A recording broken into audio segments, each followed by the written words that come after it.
After Season 2 ended, the LEGO Group had no intentions to continue Ninjago, instead replacing it with Legends of Chima. Turns out, kids weren't too happy about this. What did these kids do? Cry about it to their mothers and fathers. What did these mother and fathers do? Send letters to the LEGO Group and beg them to continue the series, so the crying would stop. And that's how we got Ninjago Rebooted, the third season of the show. We get a recap of last season, and we see as Ninjago City is rebuilt with some very technical cars. Since there hasn't been any enemies to fight, the ninja have become teachers. Aren't these guys like teenagers? The school goes on a field trip to New Ninjago City, and I really like the future aesthetic. They arrive at their destination, and Zane flirts with a robot named Pixel. The teachers, are split from the group to go see Cyrus Borg, the man who created all this new tech. Nia tries out this game which finds her perfect match. This is where probably the most hated part of the series begins. A love triangle between Jay, Nia and Cole. The suspected result is Jay, but turns out it's Cole. Nia even calls out that the machine couldn't possibly know who someone's perfect match is, but this doesn't stop her from speculating. Borg is disabled and has to use these robot legs. He also informs the audience that Zane's dad has died again. Very sad. Borg gives them a statue and tells the four to protect them. What does that mean? Well, in the statue is new ninja suits and 4 odd-looking weapons called the Technoblades. The building starts to attack them, as well as the students.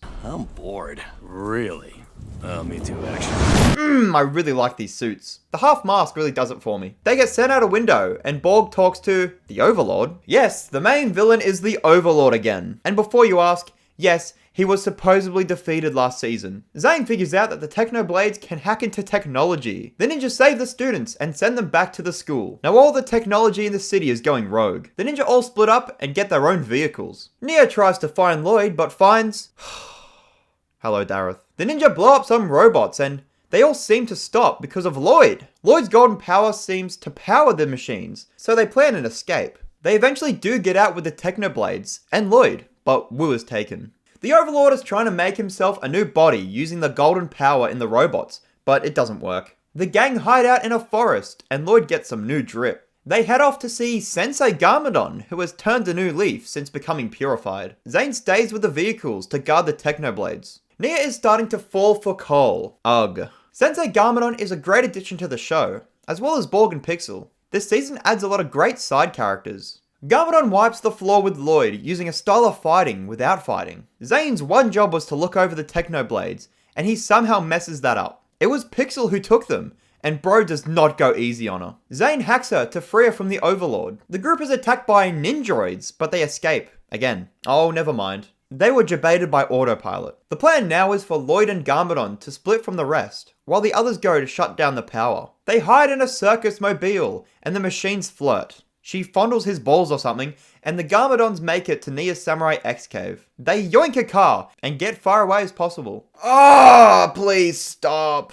They make it to the power station. Pixel is in a pickle, so Zane heads out to get her. He gets outclassed by the newer models, but the others sacrifice a Nindroid to shut down the power across the city. And there goes Pixel. While all this is going on, the Garmadons are being chased by a robot mech bird. I'm sorry if my footage in this episode looks a little funny. I don't know what happened. Garmadon tries to teach Lloyd to tap into his true power, and Borg picks a weird place to nap.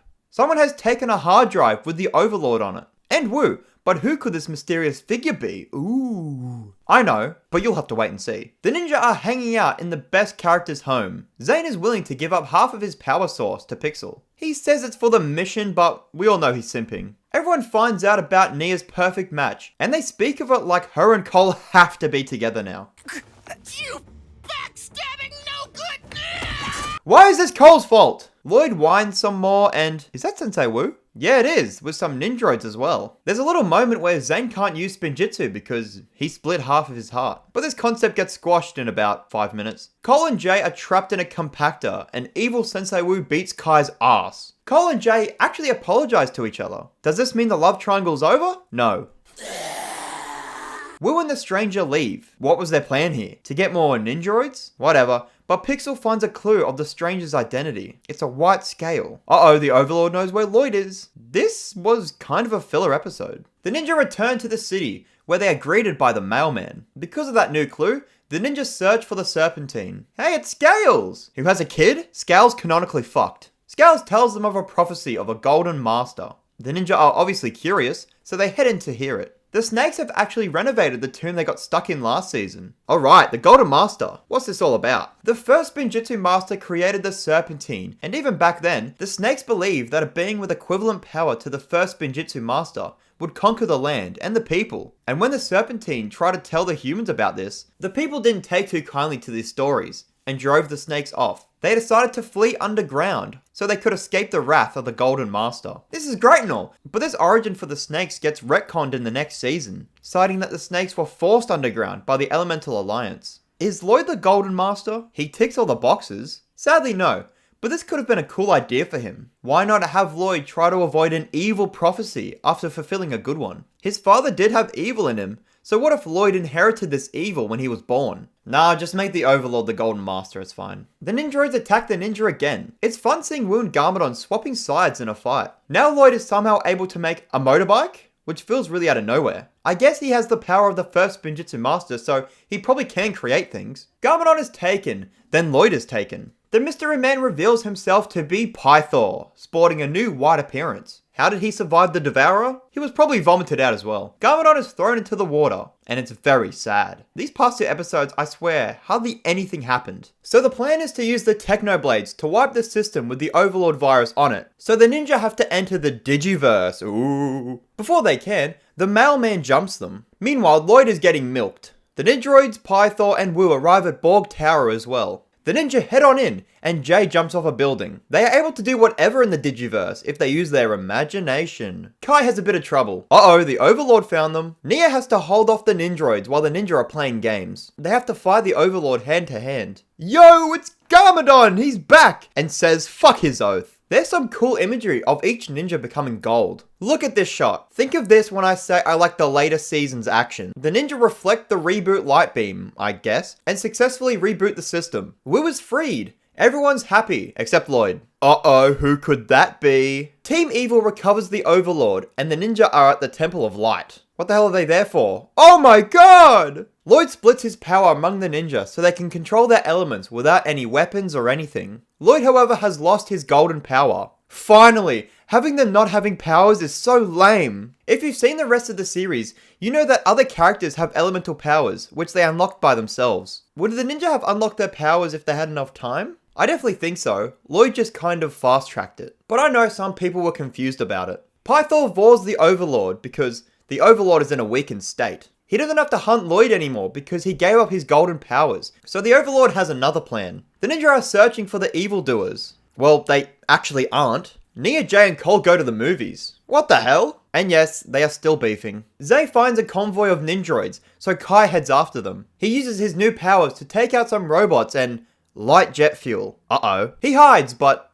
not very well. Nia, the independent girl boss's only personality in the season, is what boy she'll choose. This is rough. The team still doesn't know what the Overlord is up to, but Zane has an idea. He brings up last season's time travel episode, where they shot all the golden weapons into space. Well, now the Overlord has built a rocket to go get them, since they are the only thing left to Lloyd's golden power. The team arrives at the launch site, save Kai, and get on board the rocket ship. You know what this means? We get a Ninjago episode in space. Who would have thought? Zane almost immediately gets lost in space, so luckily he has powers. The ninja equip themselves with spacesuits, but once again are found by Nindroids. For ninjas, they aren't very good at being sneaky. Wait, how does fire work in space? There's a fun action scene on top of the spaceship. I really enjoy this, but we have to watch the others on Earth too. Boo! The rest of the group is driven off by the Overlord's forces. The ninja land on a comet that's housing the golden weapons, and follow the tracks left by the metal men. They are attacked by bugs, which conveniently eat metal. The Nindroids escape with the golden weapons, and a space chase begins. The ninja use the metal-eating bugs to their advantage. They stop the robots, but when everything is all nice and happy,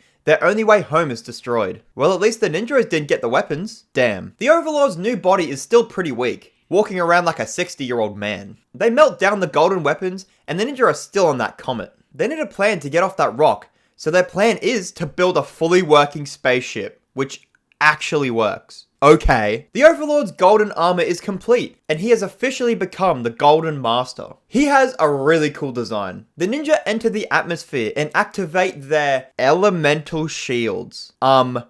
What? They do this so confidently as well, which is strange because the show just pulled it out of its ass. With the power of the first Spinjitzu Master, the Overlord morphs the city to become a fortress. Borg gets in contact with the ninja and tells them he's hiding at the Temple of Fortitude. What's that? You don't remember this building? Well, that's because it's never been mentioned before. Yet again, another thing this season just pulls out of its ass. Wu connects it back to the Stone Wars, when it was used by the Overlord to extend the first Spinjitzu Master's power. The Overlord confronts the ninja and uses Spinjitzu. What? That's actually pretty cool, I won't lie. They make it to the Temple of Fortitude, which works very well. I love the irony of this temple. The Overlord once used it to hold off the first Spinjitzu Master, but now he has those same powers, so it's being used against him. Borg has a device which can defeat the Overlord, and it's a pill. It's a shrinking pill, wow. The ninja use stone armor to protect themselves against the Overlord's powers. This season just pulls so much damn shit out of its ass. It's so damn distracting. The season's quality takes a massive nosedive when this stuff happens because it feels so forced. I hate it. Wu batters up to get that pill in the Overlord's mouth, but Pythor takes the hit himself, shrinking in the process. What a Chad. Even the Overlord thinks this plan is stupid.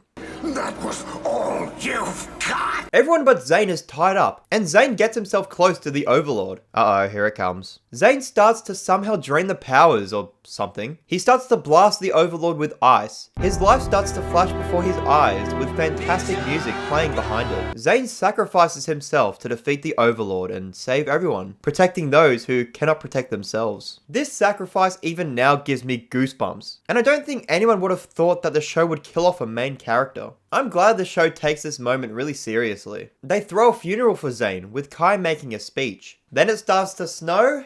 Hell yeah. Pixel is very sad, but the technology around her starts to play up. She makes her way to the factory in Borg Tower, and hears a familiar voice. I hope they explain this next episode. Wait, there's only 8 episodes. Yeah, for some reason there's only 8 episodes instead of the usual 10. But that concludes Rebooted, and boy, I do not like this season. It doesn't feel like the important stuff happens until the final 2 episodes, so it leaves the rest of the season feeling lost. It also loves to make up all this stuff that doesn't feel like it belongs. Like those elemental shields, what? It introduces a lot of great elements which makes the series even better, like Sensei Garmadon, Pixel, and their own elemental powers, but that's all I like about the season, as well as Zane's sacrifice. Kind of a disappointing revival in my opinion. Thanks a lot for watching. I'm sure you'll tell me in the comments why I'm wrong.